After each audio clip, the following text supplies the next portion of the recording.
In Switzerland, every tax return is reviewed by an inspector. They can accept deductions, adjust them, or reject them entirely. If you disagree with the decision, you can appeal it, and then the case is reviewed by a different department.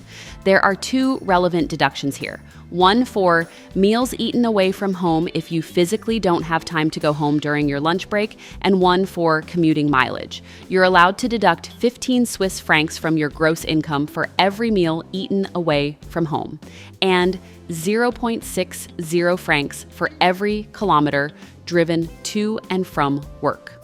A short aside, in 2020 and 2021, I had to file 2 appeals because my inspector at the time made some pretty blatant mistakes. Since appeals are relatively rare, the tax authority decided to audit me further in 2021. After 6 months of correspondence, the auditor admitted that I had been right and that his colleague had indeed messed up badly. I even joked that maybe it would make more sense to audit the inspectors instead of me. He laughed and said he couldn't answer that question. In the following years, I called him a couple of times for advice. So we ended up having a pretty normal and respectful relationship. Fast forward to 2025. I filed my return for 2024 and claimed both deductions for 200 working days. Even though my office is only 15 kilometers from home, I don't have enough time to drive home for lunch. The return included the following amounts. Meal deduction, 15 francs for 200 days equals 3,000 francs. Mileage deduction, 0.60 francs for 15 kilometers for 2 trips per day over 200 working days equals 3,600 francs. The total deductions came to 6,600 francs. A couple of months later, I received the tax assessment. Among other things, the inspector rejected the meal deduction, arguing that I supposedly have enough time to drive home for lunch. I filed an appeal, and that's when my malicious compliance began. If, according to them, I have enough time to drive home for lunch, that means I'm not making just 1 round trip per day, but 2. Accordingly, I claimed the mileage deduction for 2 full round trips per day, 0.60 francs for 15 kilometers, for 4 trips per day over 200 working days equals 7,200 francs, 600 francs more than what I originally claimed. About a month later, I got a call from the same auditor who had reviewed my case back in 2021. After a few routine pleasantries, he got to the point. Listen, you know why I'm calling, right? Because of your latest appeal about the lunch deduction, I have to side with my colleague. So we can't approve that deduction. But I also have to admit that if you really do drive back and forth twice a day, you're fully entitled to the increased mileage deduction.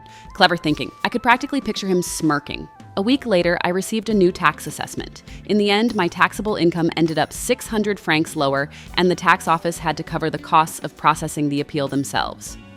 My boss insisted we needed to cut out the middleman and save 15%. So I let him handle the logistics of a 40-foot container himself. I'm a purchasing manager at a mid-sized company that sells home goods. For the past 5 years, we've used the same local importer for our seasonal decor. Yes, they have a markup, but they handle customs, quality control, and delivery, which means 0 headaches for us. Recently, we got a new operations director who's convinced he's a business genius. Last month, he called a meeting and lectured me about how we're wasting money by working with a local distributor. He ordered me to cancel our holiday supply contract and deal directly with the manufacturer. I warned him, I told him that dealing with freight forwarders, duties, and port delays is basically a full-time job. He said I was just being lazy. In fact, he literally said, just give me the contacts. I'll close the deal myself. So I did.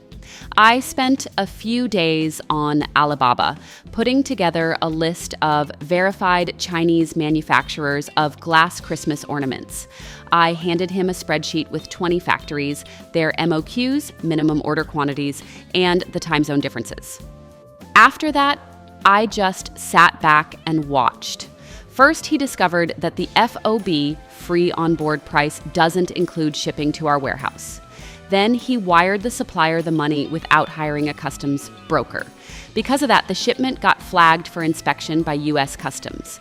The container ended up sitting at the port for 10 days because he didn't even know what an ISF filing was. It's a mandatory advance declaration for ocean freight entering the U.S. The demurrage fees alone ended up costing more than the 15% he was trying to save. Yesterday, he came up to my desk, looking unusually humble, and asked if I still had the phone number for our old importer. You're right, we'll never work with you again. About 7 years ago, I was promoted to office manager at a small construction company. The position I inherited was a complete mess. The previous office manager was chaotic and, to put it mildly, not very good with technology. When I took over, I was new to this kind of job, but I've always been very detail-oriented. I didn't really understand how our supplier relationships and material tracking worked, so I started documenting absolutely everything so I could generate reports later and at least figure out what was going on. About 2 months after I took the role, the company owner announced that he wanted to sign checks only once a week.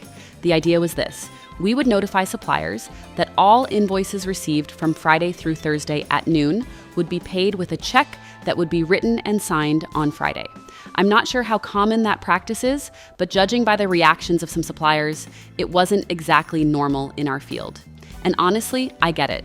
We're talking about truck drivers who pick up materials, pay for them out of pocket, and then deliver them either to a job site or to our yard. If they did that on a Friday and turned in the invoice, they'd be without their money until the following Friday. Previously, we paid within a day or two, and a lot of these guys live pretty much paycheck to paycheck. For them, it was extremely inconvenient.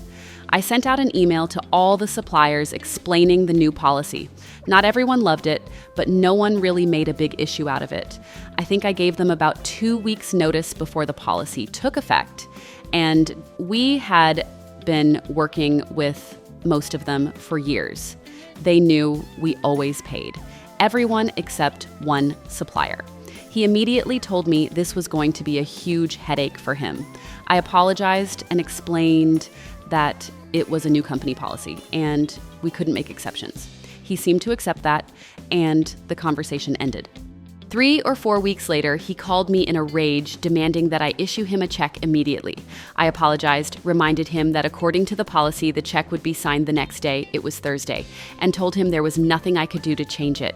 He hung up on me and immediately called one of my coworkers, a project manager. He was yelling so loudly that since we were all sitting in one small office, I heard every word of it. The conversation ended with him saying, "I will never work with that bitch again. I'll only deal with you." Oh, really? Now here's an important detail. As I said earlier, I'm very detail-oriented, and the material this supplier regularly delivered to our yard never matched the quantities in our records. According to my system, we might have 100 yards on hand, but the foreman would request 3 more trucks with 45 yards each because there were only about 10 yards left in the yard. Quick note: in construction, especially in the US and Canada, bulk materials are measured by volume, not weight, and the standard unit is the cubic yard. I raised this issue with the owner and the foreman, and we introduced a new procedure. Our drivers now had to fill out paperwork every day, listing exactly how much material they delivered to each job site. I started tracking every single yard.